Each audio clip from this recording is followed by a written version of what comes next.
Oh, I got something. You know we're What? live, don't you? Seriously? Yeah. You said we had 2 minutes. Well, you got to reel in the lines. Let's go.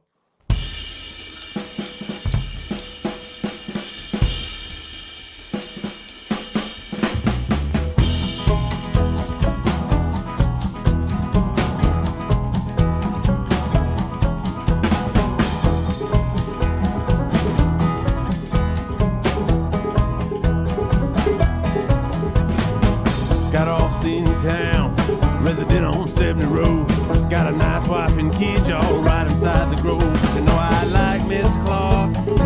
Yeah, I should know he is my friend. Say if I just stay out the grave, he'll see that I don't go through the pen. Mr. Clark is a lawyer, he could lie stream. He the first man to prove that water run upstream.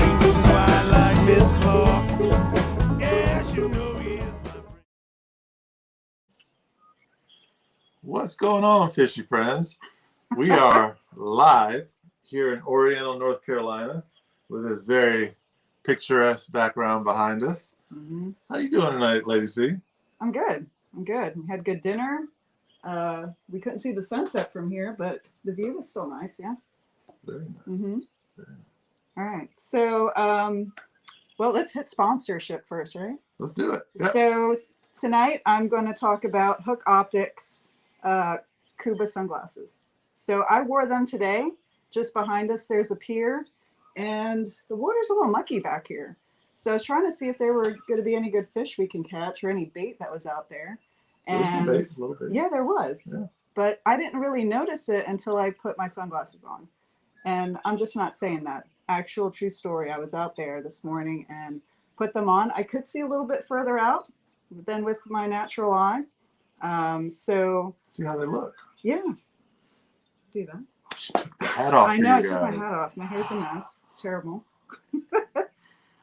So what I like about these, and just, you know, full disclosure, these are my very first fishing sunglasses. Now, I know the person who made them, so it's nothing on them. The glasses did protect me from the sun, but I didn't get what I'm getting with these glasses here. So they're called Cuda because they're named after Barracuda. And also they have this, and I don't know the tech terms for these things, but it has a really important layer to the lens that keeps you protected from UV rays. So I felt that this morning because it was pretty sunny, but definitely love these glasses. They go with all my outfits. Very important as a lady. When I first bought my first pair of polarized sunglasses, and I'm not going to name any brands, but yeah. I was so excited for them to arrive in the mail. I was like, when I get these glasses, I'm going to be able to see straight down to the bottom of 20 feet. Yeah.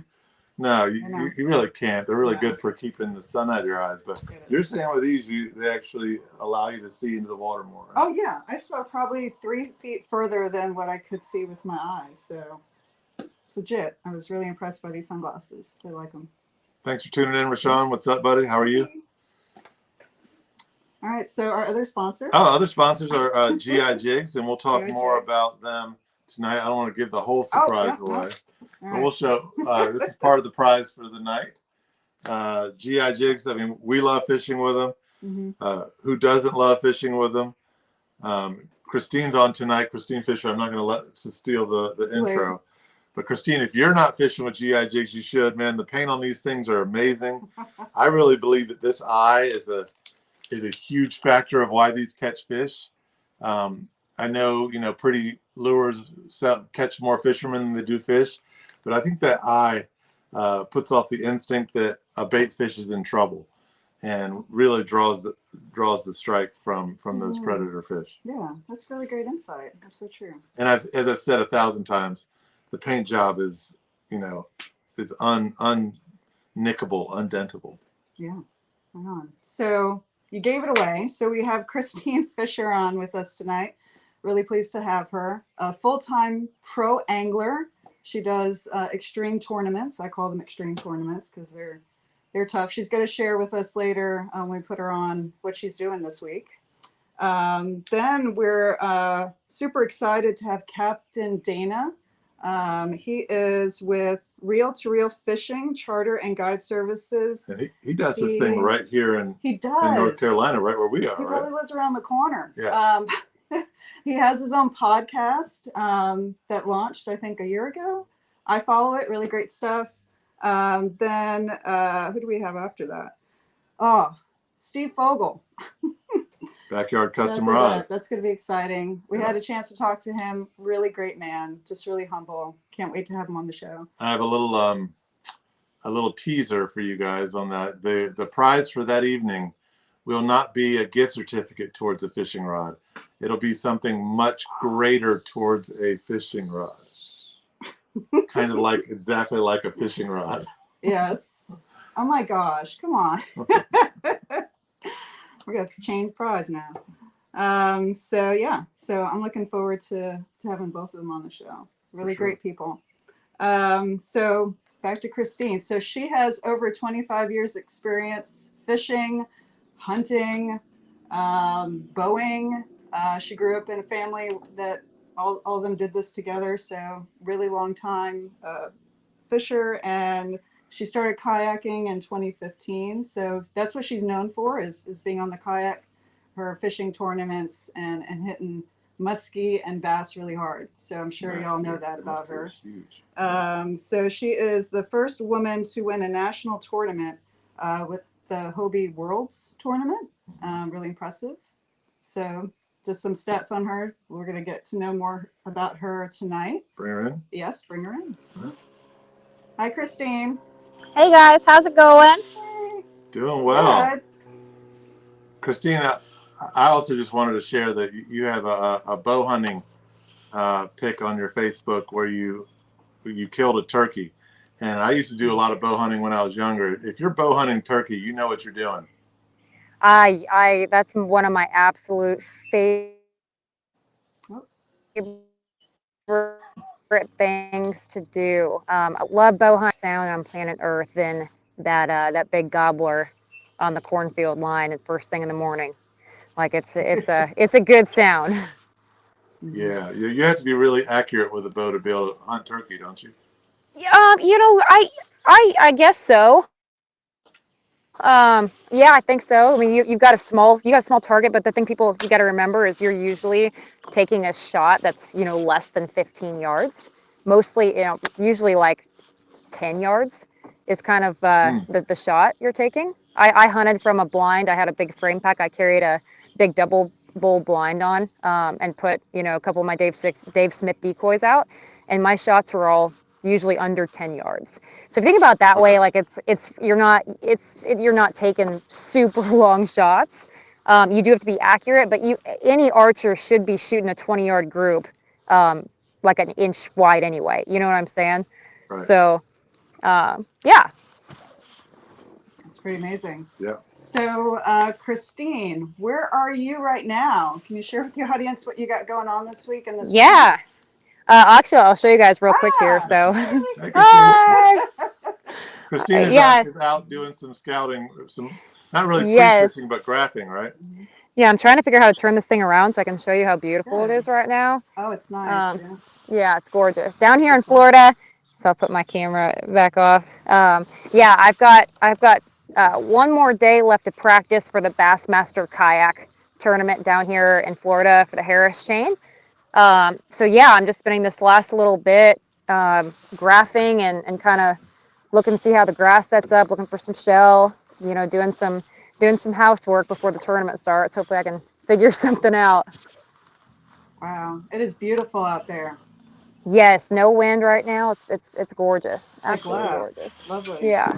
Well, that's exciting. Guys, the prize for the night, and Kristine is going to choose the question of the evening. And Kristine, Rashawn Hunt here, actually not here because I'm not there, but up in Maryland, is commenting in, referring to you as the queen of kayak fishing. I don't know about that, but thank you. We have a rain minnow from GI Jigs. These things are absolutely deadly on Spanish mackerel, jigging for late season striped bass, and then we have 2 of the more traditional packs of jig heads from GI Jigs. These pink ones are deadly on those redfish, the bull reds in the Chesapeake late in the season, and really bull reds anywhere. And then the chartreuse with the big yellow eyes. Very cool. We don't have the Hook Optics face buff with us, but the winner of the prize this evening will receive one of those as well. So folks, get those questions rolling in. Kristine, tell us where you're. Oh, and Kristine, we're not eligible for prizes, so We're not. Oh, see, okay. We're gonna ask. I was gonna play favorites here, so. But Kristine, tell us where you're from and how you got started fishing. I am from the small town of Weeping Water, Nebraska. 800 people in my little Midwestern town. And as a lot of people know, I've been fishing basically ever since I was just a 2-year-old. My whole family fishes.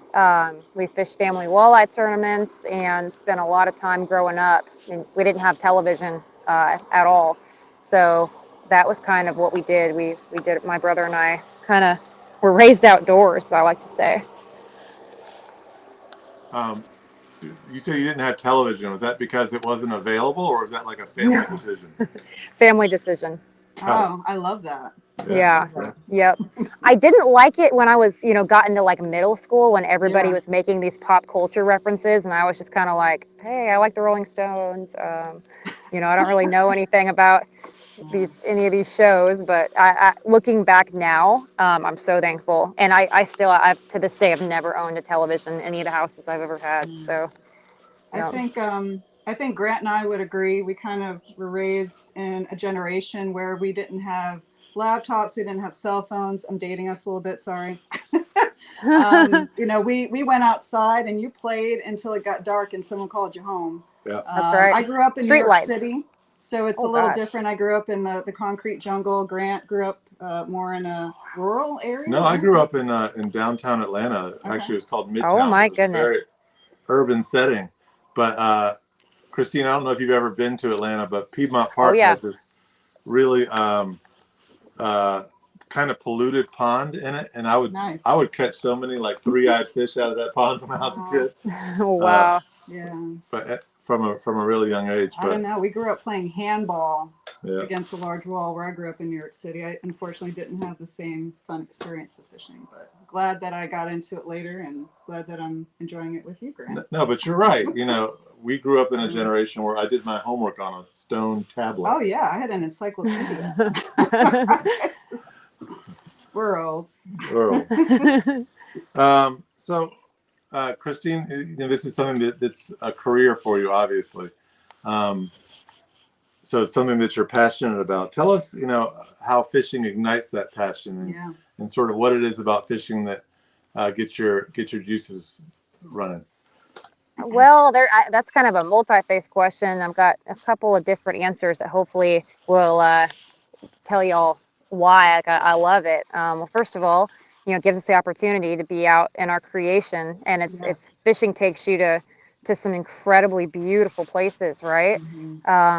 All over the world. And I've always really liked that. I love being outside. I love being on the water, before the sun comes up, before the rest of the world comes alive. That's one of my favorite things, And then the mental aspect, I am the type of person that I've always, I need to be challenged. If I don't feel like I'm being challenged, I get bored pretty quickly and move on to the next thing. And a lot of things I found growing up, I would be pretty good at, and I'd get bored of them and, just move on to the next thing. And I think fishing is one of those things that requires all of your attention, and it's just a constant challenge in every capacity. And I love that. I love being challenged as an angler, and I feel like you can never really be at the top of your game in this sport. You can get really, really good, but there's still so much to learn. Ultimately, we're against, the fish and Mother Nature, and I just think that it's a really, really, really, really neat relationship, and I just love the opportunity to continue to just nonstop learn. And you can learn from everybody. That's another thing that's really cool about the sport. No matter, beginners, you know, people that have been doing it for decades. There's always something to learn, and I always like that too. Yeah, I say amen to everything you just said. We're getting some questions, Kristine. I'd like to bring up Rashawn Hunt's question. Rashawn? So his question to you is, how do you like your new Hobie setup? Oh my goodness, it is I phenomenal. love Rashawn. Yes, this is by far my favorite setup I've ever had. I thought that running dual graphs on the front might be a little much, but now that I've ran it for several months, I absolutely love it. And sometimes I still just take one graph out if I'm doing something pretty basic, but like right now I'm running my side scan on one, you know, forward facing sonar on the other, or I'll put my map and split the screen with that, and I'm able to literally cruise around just marking stuff with ease. It's really neat. It's an awesome kayak setup, and I always learn like new ways to kind of customize it and change it just a little bit. And I actually have a video coming on this kayak and a couple things that I did differently from when we first rigged it out. So, but yeah, it's Rashawn. It's man, I feel pretty fortunate to have it, and I mean, it is kind of my office, and I'm pretty proud of my office. Yeah, right on. I actually, I know Rashawn and Kristine. I follow you. You guys actually both have the same kayak. You guys are both owners of the Hobie Lynx. I have the Pro Angler 14360. Oh, Okay, yeah. you did a review of the Lynx. Is that just something that Yes. Hobie? Yep. Okay, I wasn't sure if that was something that you owned. Yeah. Well, as soon as they get them back in stock, I will be a new owner of a Lynx as well. Yeah. I've wanted one for a while. I've always ran my tournament boat is the 360, but the Lynx is an incredible like river. Even you could fish tournaments out of that Lynx, no problem. But coastal, just throw in the bed of the truck, go type of deal. So yes, I will be adding a Lynx to my arsenal very soon. Yeah, you're pro angler. I mean, those things are pushing the barrier between a kayak and a boat. They're huge. Yeah. Yes, they are. They really are. Okay. So we do have another question coming in from our buddy Sam. Sam from Outdoors in Maryland asked, what was your worst and best experience on a kayak? Oh gosh. Good question. That is kind of a good question. Best experience is Lake St. Clair. See here, what is it? 2022 now, so 2019. So 4 years ago, late October during the new moon, I got on the most incredible muskie bite of my life, and it also happened to be the most dangerous conditions I've ever been out in. There was only one other boat on Lake St. Clair during this crazy wind and rain and sleet and storm, and there were like 4 foot rollers, 4.5 foot rollers. But I caught 4 muskie in like an hour and a half and lost 2 others. So just the action was incredible. And I felt like that's one of the moments where you really just I know it probably wasn't super smart, but I feel very comfortable in big water in my kayak, actually better than boats, because if you ride the rollers right, you don't come up and smack down real hard. You can just kind of coast over them. So that's what I was doing, but I've never felt more alive in my kayak than that very short window right there. And the worst in a kayak, man, that's really tough. Like I don't even know that I've had it's tough to even have a bad day in a kayak. Gosh. Yeah, that's valid. I mean, it really is. Even the bad days are so good, but I guess probably one of the worst times was before a big tournament, I actually won on Pickwick. The day before I had heat exhaustion so bad, and I got in a very like some backwaters with topped out hydrilla, and I had to stand up and paddle my kayak out, and I had heat exhaustion so bad that I had one of the worst migraines of my life. I hadn't caught any fish, didn't like what I was seeing, and I almost dropped out of that tournament. But I woke up the next morning feeling pretty great and ended up winning the tournament. So it was, Yeah, but that day, I'll never forget that day. I really thought I was done for. I mean, I've never had heat exhaustion that bad before. Guys, and to roll back a second, muskie are often referred to as the fish of 1,000 cast. 10,000. So what'd you say, Kristine? 10,000. 10,000. Sorry, excuse me. No, it's okay. 10,000 casts, and the fact that you caught what? How many in an hour and a half? 4. And I hooked 6, landed 4. I mean, that's absurd. It was, I must say it was incredible, absolutely incredible in the kayak. Oh, we're gonna get to that question later. Well, yeah, we'll go ahead and give that to Kevin. As what often happens, Kristine, our audience usually takes most of our questions. I do. So, which Sounds like they're a good audience then. They are a good and steady and loyal audience. We get a lot of the same people, and they're really a great group of folks. You want to ask this one, sweetheart? Sure. Sweetheart, that's not very professional, is it? No, I love that. I think that's great. We are together, so it's okay.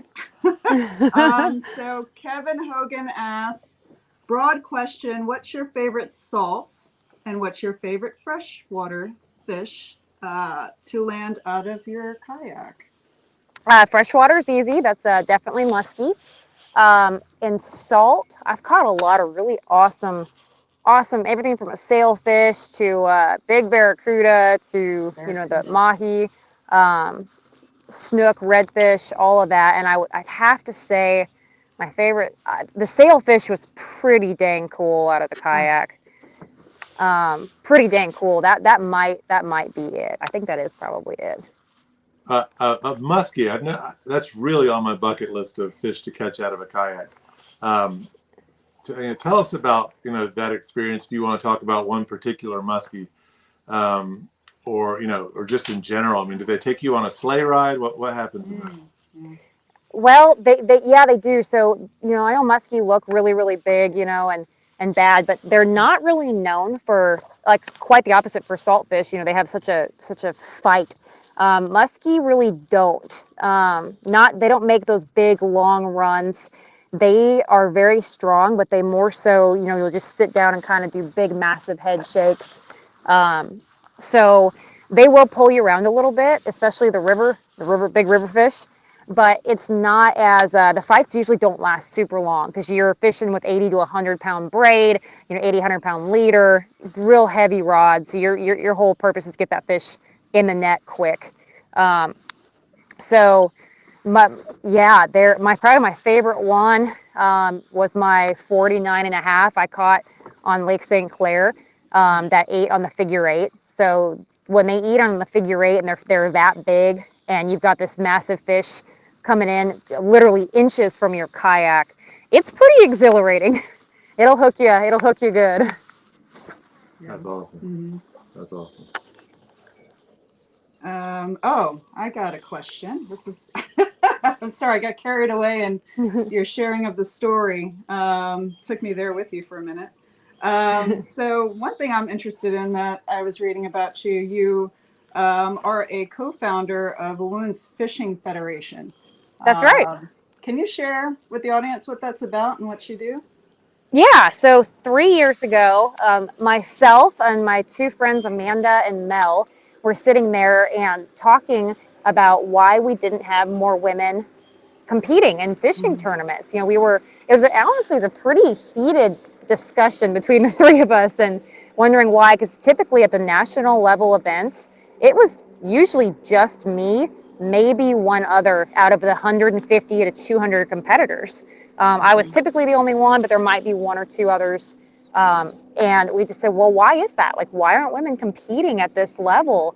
And we found out that, we kind of pulled some of the groups and found out that women were just really intimidated. They didn't feel like they had the skills, or they felt, they just were basically intimidated. So I was like, well, why don't we teach them how to get better in an environment where they feel like they can learn and it's fun for them, and let's teach them how to fish. Let's teach them how to get out there and do it on their own. Let's teach them how to back up trailers. Let's teach them how to load kayaks. Let's teach them how to read their electronics, how to break down water, how to look at contours on a map. And so that's what we did.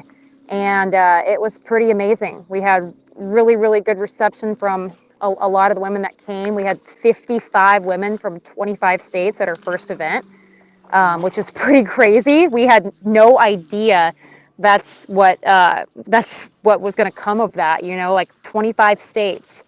Last year we had a gal from Maine that came and brought lobster for all of us when we had it in La Crosse. So it's kind of, it was such a just a life-changing event, and it really helped me because up until that point, I was pretty like anti women's only tournaments, like a women's league against them, you know, for like the Pan Am stuff. And I was like, there's no need for that. There really is absolutely no need. I was very vocal on how I felt about that.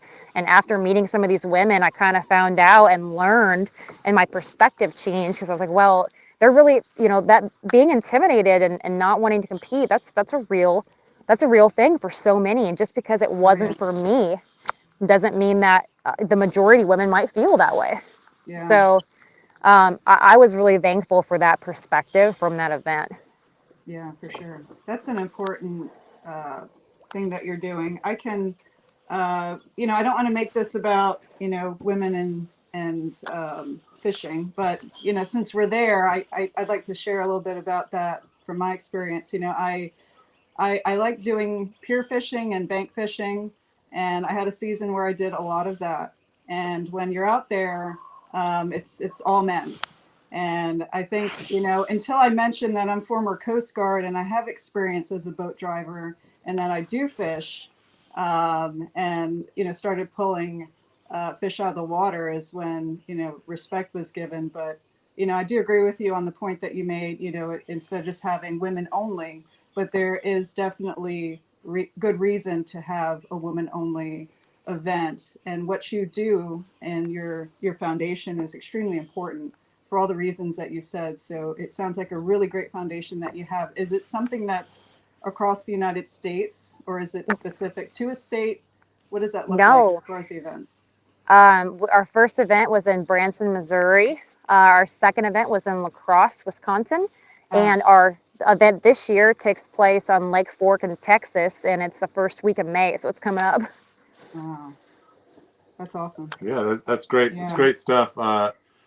Kristine, I did nonprofit for a really long time, and it's, you know, it's difficult work, but it's really also really rewarding. And it sounds like the Women's Fishing Federation is something that's, you know, really important, and I'm really glad that's out there. Yeah, it's awesome. Yeah, as a father thanks, guys. As a father of a 6-year-old, you know, it's definitely something that I want to have out there for her. So when she gets older and, you know, she's fishing more, she can see other women out there as role models to fish. Although she's got one of the world's best ones right here. You know. Yeah, we do go fishing with his daughter, and she outfished me one day. So I'm like, all right, bring it. Let's do this. Yep. Doubling up left and right. Yeah. I got another question coming in from Rashawn. Kristine, I think you're going to be telling some stories tonight because people want to hear. People want to hear, you know, the details of what happened. So, how was the fight on the 10-pound bass you caught in Florida? See, we live on the Chesapeake. I'm from Georgia, and you know, up in the Chesapeake region, a 10-pound bass is like unheard of. So, you know, down in Florida and Georgia, it's pretty regular. So, people want to hear the details of that kind of thing. Oh my goodness, it was well, I have to kind of correct a little bit. It was 11.8 pounds. I always have to say that because it was my PB, and I'm pretty proud of that too. That's a big old fish. Yes, and I caught 2 of them that day. I caught an 11.6 and an 11.8. And when I first I caught the 11.6 first, about 2 hours before I caught the biggest one. And when I first set into that 11.6, you know how you're fishing and you know on the hook set that you have an absolute giant of a fish on. Yep. It's one of my most viral videos that I have to date. And I set the hook and my rod. I was fishing a 7.4 heavy, which is kind of a broomstick. Yeah. And that rod, as I went and just ripped the hook set, stopped like maybe a few feet above the water. So I knew immediately that whatever I had, it was big. And I mean, I'm sitting there fighting it, and it's bulldogging and it's running, and I'm fishing about 10 foot of water. So it's digging really, really hard. I'm sitting there just trying to make ground on it, and it's pulling drag and have my drag completely cinched down. And it's still kind of pulling drag. And so I'm like, oh my gosh, like I don't know what this is. And I saw it come up and kind of roll a little bit. And I was like, oh my gosh, it really is a bass. And I finally got it in the net, and I lost my dang mind. Lost my dang mind. And then the second 11-8 I caught, that thing actually jumped. I set it, knew immediately it was big, and it came up and jumped, and it looked like a 14-pounder. So, of course, naturally, I lose my mind again. And that fight was just as crazy. Both are on video, and it was quite literally, it was the best day of bass fishing that I've literally ever had. Those are much bigger than my personal best largemouth. I think my largest was a little over 9 pounds. Well, before that, my biggest is only like, I think 8.3 or something like that. Yeah, so I mean, that's a big fish. But what I was going to say is, when largemouth get that big, I found that landing them, it's almost a little intimidating, because I've got really big fists, big hands. And with that 9-pounder that I caught, I pulled it up to the boat, and I went to lip grip it, and I was like, I could fit both of my fists in this fish's mouth. I mean, they're called a largemouth bass for a reason, obviously. But holy smokes, when they get that big, their mouths are like buckets. They're beautiful. Yep, it's an entirely different type of largemouth. There's no doubt about that. I mean, it's just a whole different fish. Absolutely. Absolutely. So, speaking of fish and talking about species, you know, we're going to get into species here for a little bit. You know, each species, where do you typically find them, and what's your favorite rod and reel setup for each? Let's just go ahead and, you know, do a nice easy set and spike for you, and talk about largemouth bass, since we were just on that. But you know, I know that you competitively fish for largemouth bass. But take us through, you know, your most typical tournament, your most typical setup, and you know, I know there's a ton of lures and things that you might use, but what's you know, what are you throwing most often, you find, and what's the rod and reel setup that you're using most often? Ooh, well, yeah, that's kind of tricky, because I usually have 14 to 16 fully rigged rod and reels with me at all times for my tournaments. On your kayak? Yes. So, and I don't know that there's one that I probably use more than the other. But I think, you know, like a 7-foot medium heavy fast, or 7.3 or 7.4 heavy, medium heavy, like a utility style rod. That's probably what I use the most. I probably have at least 2 or 3 7-foot medium heavy fast, and a couple 7.3s. I really like the 7.3 length. And you know, with my reels, I, for the most part, use kind of a higher speed on almost everything, unless I'm specifically, you know, maybe throwing a crankbait, or I want a slow roll spinnerbait or a chatterbait. I'll kind of bump the speed down just a little bit. But for the most part, everything I have is over 7:1 to 1, maybe 8:1 to 1. So I don't know if that answers your question. I really don't know if there's one that I. No, we didn't expect one. It's just like what you probably use more than anything else, and I think you answered that. Yeah, she did. What about for muskie? What's going to be your typical setup for that? I've got 4 muskie rods that I use quite a bit, but probably my favorite setup is my 8.6 X heavy, and I've got a 401 Tranks on that right now, and that's what I throw. That's what I throw a lot of my bigger rubber on. You know, pounders, Shadzillas, Medusas, that type of stuff, and that's what I really enjoy. That's the type of stuff I really enjoy throwing. That's probably the rod that gets used the most in the kayak for muskie, my 8.6. Yeah, so for those that aren't familiar with muskie fishing, which, you know, I count myself amongst those, Shadzilla, what was the other one you mentioned? Medusa, pounders, bulldogs, Poseidons, eels. Yeah, I mean, gosh, there's a bunch of them, you know. Yeah. So what is a Medusa? It's like they range anywhere from like 6 to 12, I believe, 6, 12 ounces. And it just it's a big triple tail. Kind of looks like an octopus, honestly. That's what some people say it looks like, kind of like an octopus. But yeah, it's just a big rubber, big rubber bait with 3 long, maybe 6, 8-inch long.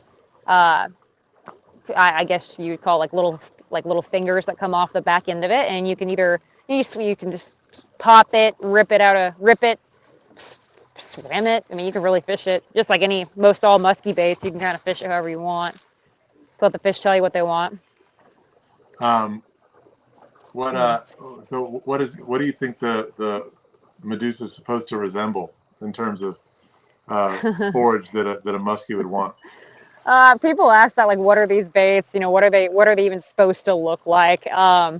And to be totally honest with you, most musky baits don't really look like anything. They're just big, and they're meant to just trigger a bite out of them, like a reaction bite. But a lot of muskies' main forage, the big suckers.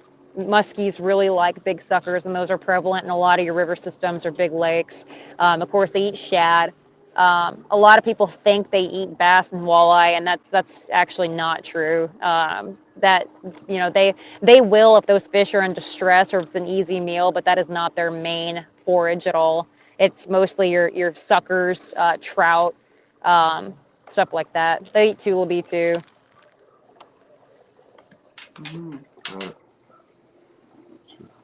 Oh yeah.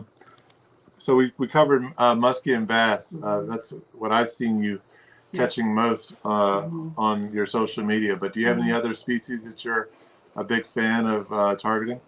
Oh gosh, yeah, I like everything. I like chasing snook, big snook. That's one of my favorites. Big fan. Yeah, bull reds are always fun too. I really want to get better at fly fishing for them. My boyfriend's incredible at that, so I'm hoping to get a little bit better at the fly rod. I love, smallmouth bass. Like, I love smallmouth too. That's probably one of my favorites.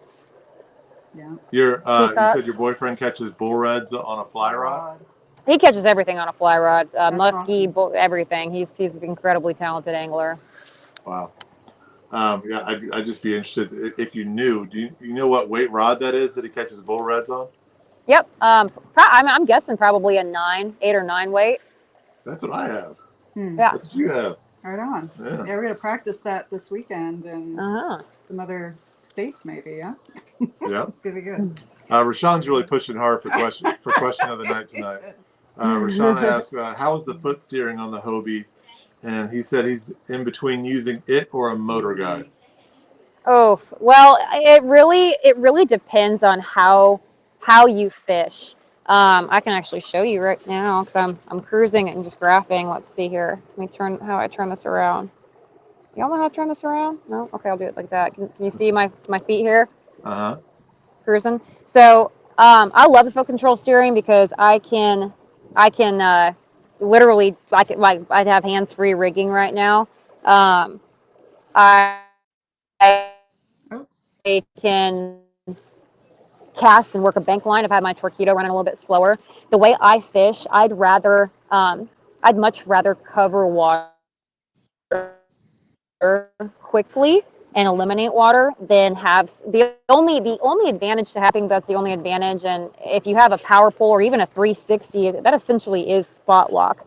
So for me, I'd rather be able to go a few miles an hour faster, have the foot control steering, and in tournaments that allow it, you can literally cruise upriver against the current, work a current seam, cruise along the bank, and I fish very fast typically. I'm a shallow water power fisherman, so having foot control steering in a Torpedo just definitely suits my style of fishing better, if that makes sense, than having a motor guide.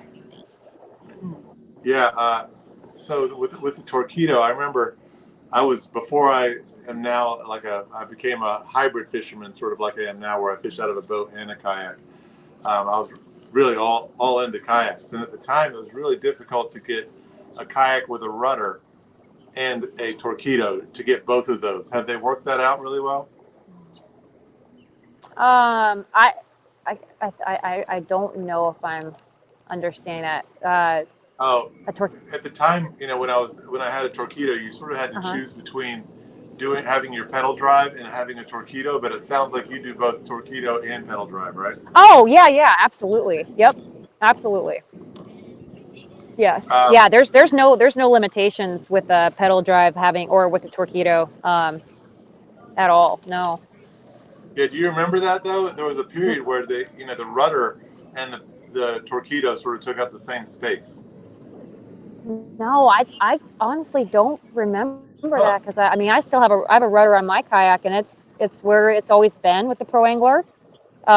So it's are you maybe talking about the Evolve, like the motor that went in the drive well and replaced the pedal drive, or no?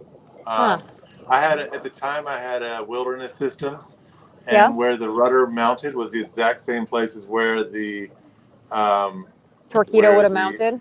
Torpedo would have mounted, and I actually switched to a native Titan because the native rudder was underneath the bottom of the hull a little bit and out of the way of where that was. Yeah, that's how mine is too. So I guess I'm not very familiar with how Wilderness does theirs. So that you're probably absolutely right. I don't know how Wilderness does it, but yeah, the Hobie's always been similar to the native Titans, where it's just under the hull. Yeah. So it really doesn't it doesn't affect that at all. We have a question coming in from Nikki and Bob, who are with Hook Optics and sponsor of the show. Nikki and Bob ask, tell us about the sailfish. Do you paddle to the grounds or tow out? Do you troll or use live bait? Good question. So for that one, I was actually vertical jigging, and I had I think I had a ballyhoo live bait off the back, free swimming, as I was vertical jigging. So I was vertical jigging while I had my rod holder in the back, and that's how I caught it, was on that live bait. Okay, so it hit the dead stick? Yes. Yep. Got it. Cool. And how long did that take you to get into the boat? Oh, goodness. Well, it pulled me several miles. I feel like it was like almost 2 miles up and down, but maybe like 40 minutes. Wow. That sounds about right. Probably felt like a lot longer than that. Yeah. Actually, 2 nights ago, we had Kayak Kevin, who's a big kayak fisherman. Yes. And he said that when he first started catching bull reds, he thought the fight was lasting like 20 minutes, and then when he actually looked back at the video, it was only like 6 minutes because it seems like it takes a long time. It really does. Yeah, I guess that's very true. Maybe my sailfish was only like 20 minutes. I don't know, but it felt like an hour. So I was saying 40 to be conservative. For sure. So, Rashawn, you took my question. So, Rashawn, let me pull this up here. Oh, you got it? Okay. Oh, anyway. So, snakehead are a big thing in the area of Maryland that we live in. I was just thinking exactly what Rashawn's asking here. Have you tangled with a snakehead yet? Bullseye or northern? Yes, I have. Northern, I believe northern. So I actually filmed with Meat Eater on their DOS boat. I don't know if you all are familiar with DOS boat. It was a segment Meat Eater did, and where they take an old boat and fix it up, and they fish with people kind of over the country. It's a really neat series. But I filmed with them last year, and our target species was snakehead on the Potomac. So yes, I did. That was the one time I fished for snakehead. It was awesome. I caught my first one on chatterbait, and it was. I would really like to spend time fishing for them again, because that fish, I think they get a bad rap, and I have a lot of respect for them. I think they're super freaking cool. They fight like crazy, and I really enjoyed it. So I hope to get to do it again when I can find time. I remain convinced that their mouth is actually the entrance to hell. If you ever look accurate. at a snakehead's mouth, you're like, that looks god awful terrifying. But Rashawn said he saw that episode that you were describing. Yes. Yep. That was a lot of fun. Really fun to film with those guys. Yeah. A question coming in from John Hestalka. John asked, do you choose tournaments by whether they suit your style of fishing? That's a good question. Ideally, I would, because I probably have a way better success record. But no, I fish them. I try to fish them all. I fish about 20, 25 a year. And though I always like when tournaments are in my wheelhouse, I kind of also really appreciate the ones that I'm kind of like, oh gosh, I have to go to this lake that, definitely doesn't suit my styles, because it helps me become a better angler, more well-rounded angler. So yeah, I actually kind of look forward to the ones that I know I've never fished before, and kind of aren't in my wheelhouse as far as like what my strengths are. So I fish them all, and I definitely have I usually struggle the first few months out of the year. That's usually the early late winter is kind of really tough for me to kind of get figured out and be consistent. I usually cash one check or two, and the other ones I'm kind of middle of the pack, and I can't ever really put something together. And I always kind of dread that time of year, but each year also I'm kind of ready to try to see if I can do a little bit better. So without giving away too much, you said, some lakes are in your wheelhouse and others aren't. What is Kristine Fischer's wheelhouse? The Tennessee River, I always do really well in the Tennessee River system. So like your Kentucky Lake, Guntersville, Chickamauga, Pickwick. I've always historically done well. I also do really well on rivers, fishing current. I feel very confident fishing, like the Susquehanna is my absolute favorite tournament every year. I've actually, both times we've been there, I've got sixth place out of like 120, 150 anglers, both times, sixth and sixth again. So I really like the Susky. I love fishing river smallmouth. Like fishing grass, like the Tennessee River. I like fishing a little bit of having a little color in the water. Like lakes that don't fit my wheelhouse are like your finesse style lakes. So like your deep, clear, not a lot of grass. Like I don't typically do as well in those lakes that require more of a finesse approach to it. That's good. Yeah. So we have no more questions right now. Let's see.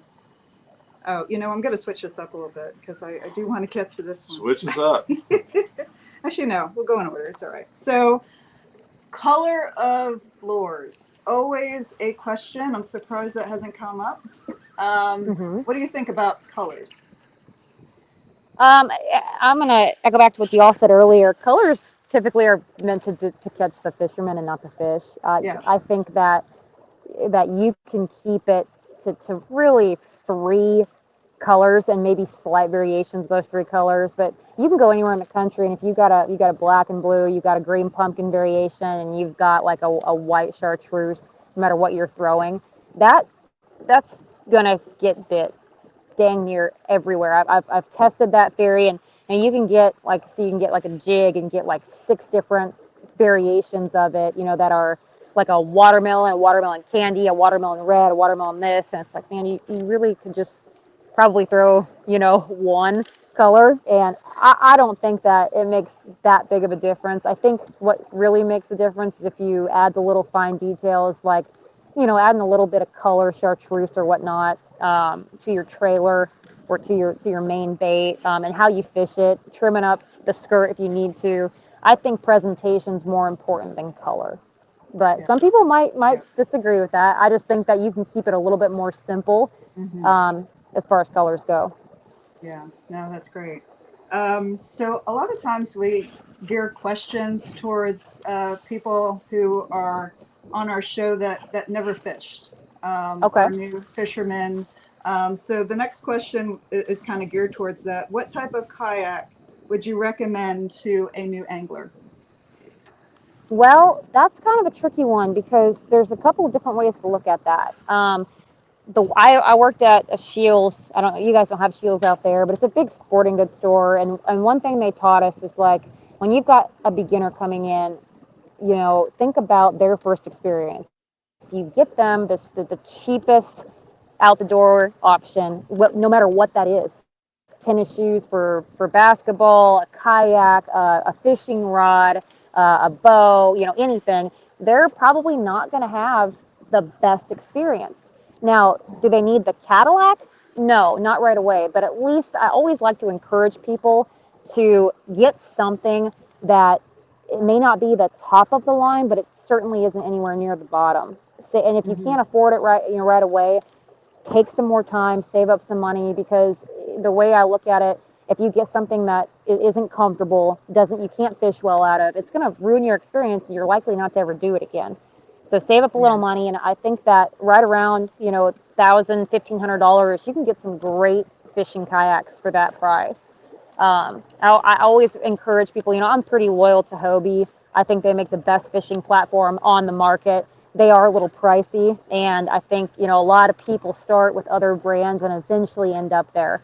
But the best thing you can do is definitely find a dealer that allows you to demo, because then you can really see what's comfortable for you, what fits your fishing styles, and demo, all brands, all models, and just try to get something that you're going to be happy in, even if it's just a little bit more. Try to save up, be financially responsible, but yeah, try to get the one that's going to make you happy.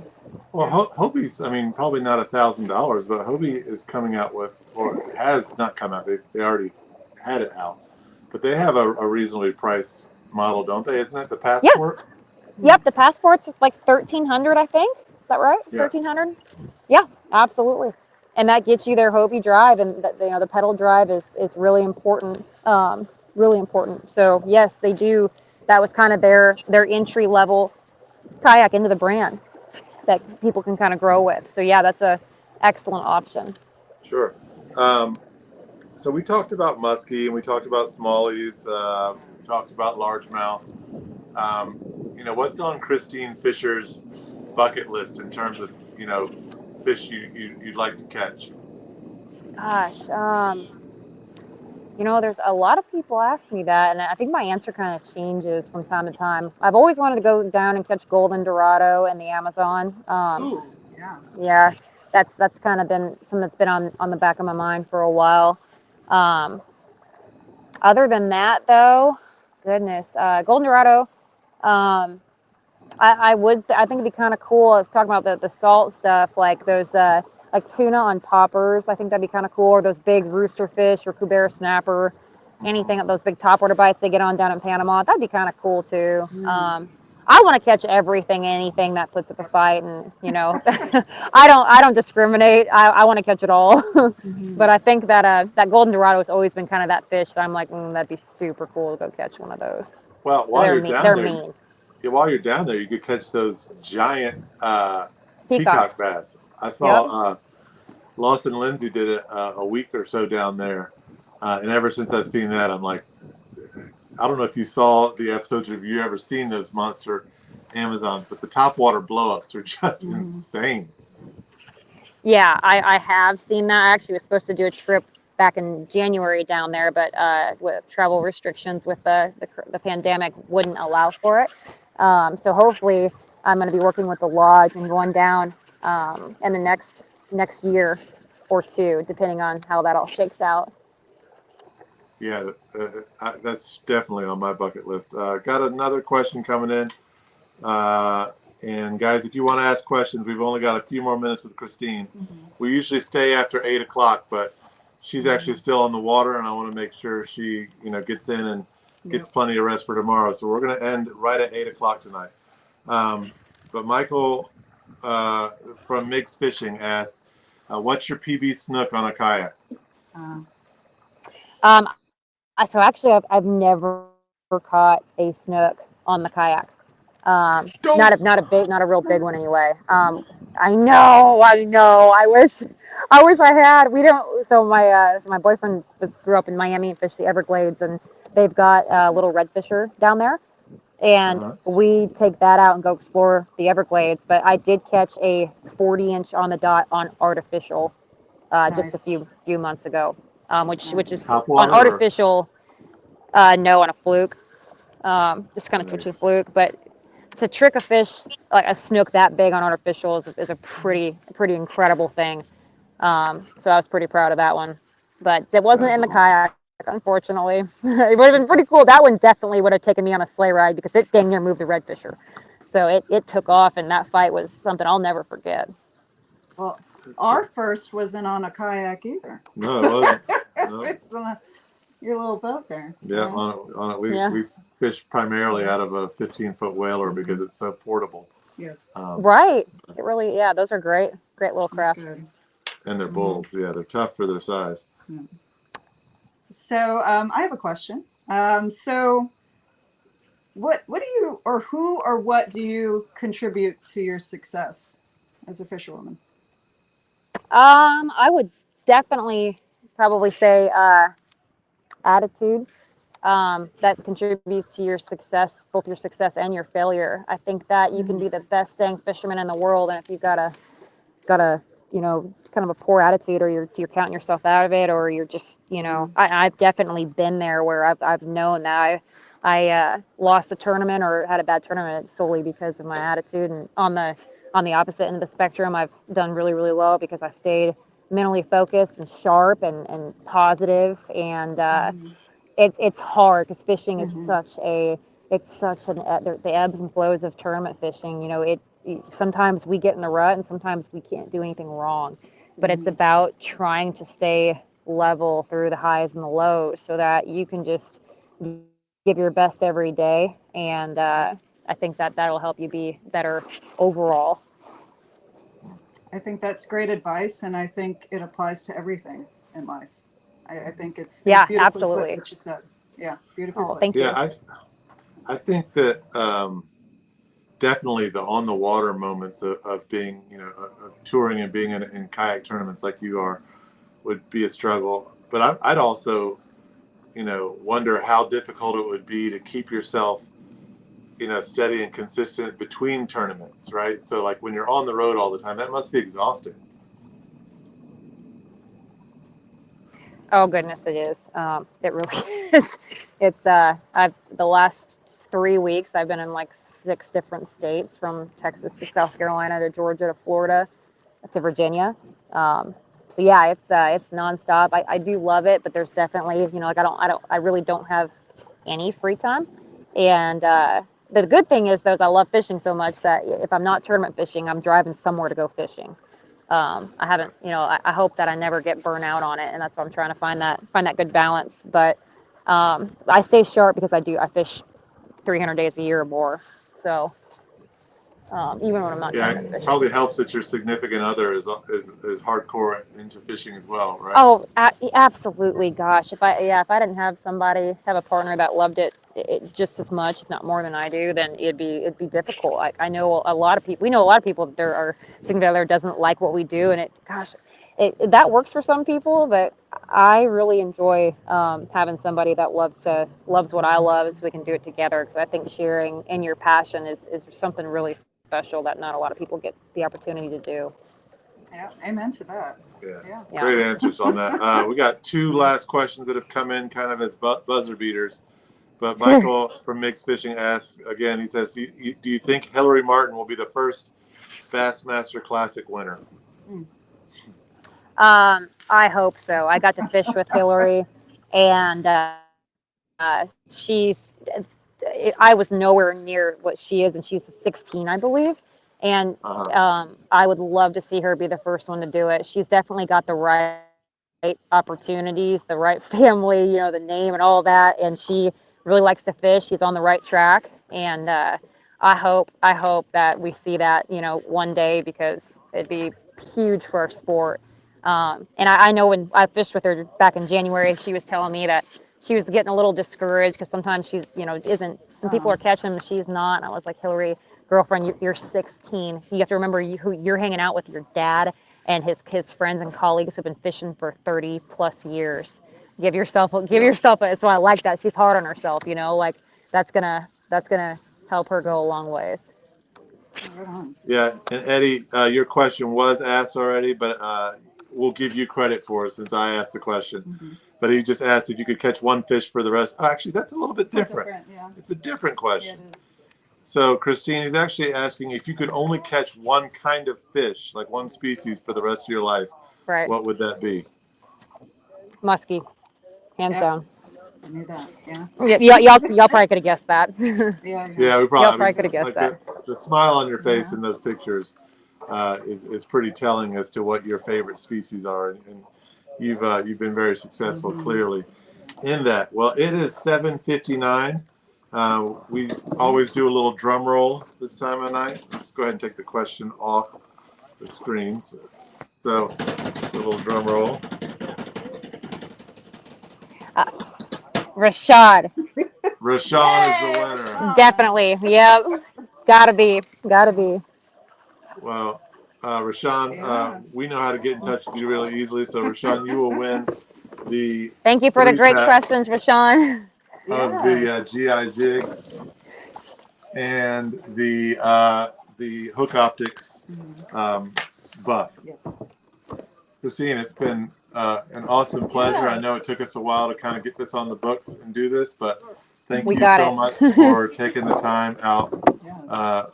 literally of your work, because you're doing it right now. So thank you so much for taking the time. Yeah, it was Hey, wonderful. thank y'all for having me on. I really appreciate it. Oh, just a quick exit question. So the Yeah. Women's Fishing Federation, if anyone's interested in learning about more, where can they go? You can go to the Women's Fishing You Federation.org. missed the There's a first part of website that, there. We Kristine. also have a Facebook group. And we, oh, sorry about that. It's the Women's Okay. Fishing Federation.org. And you mentioned there's also a Facebook page. Yep, there's a Facebook page, same thing, Women's Fishing Federation. And there's still just a few weeks to sign up if anyone wants to end up joining us this year at Lake Fork. Awesome. Thank you so much. Kristine, you're the best. Everyone who tuned Yeah, in thank tonight you guys. asked Thank you. lots of great questions. Thank you so much for everyone who logged in to support. Yes, thanks, guys. And we will see you guys next Thursday. We've got just a couple more episodes for the season, and then there's too much sunlight right now, guys. So we're like camping here. Yeah, we gotta take advantage of the extended daylight. We'll be fishing on Thursday nights here pretty soon, but we've got a couple more episodes coming, and we will see you guys next week. Thank you.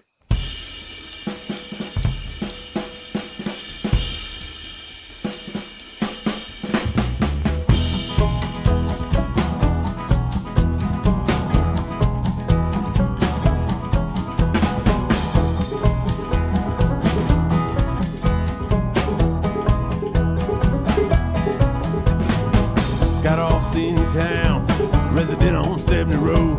Got a nice wife and kids, y'all right inside the grove. You know I like Miss Clark.